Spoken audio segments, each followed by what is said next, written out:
భవాని లోకాల నేలే ఓంకార రూపమమ్మా తల్లి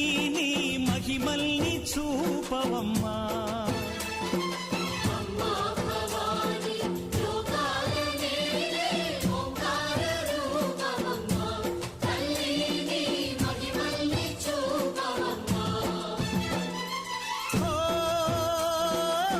సృష్టికే దీపమా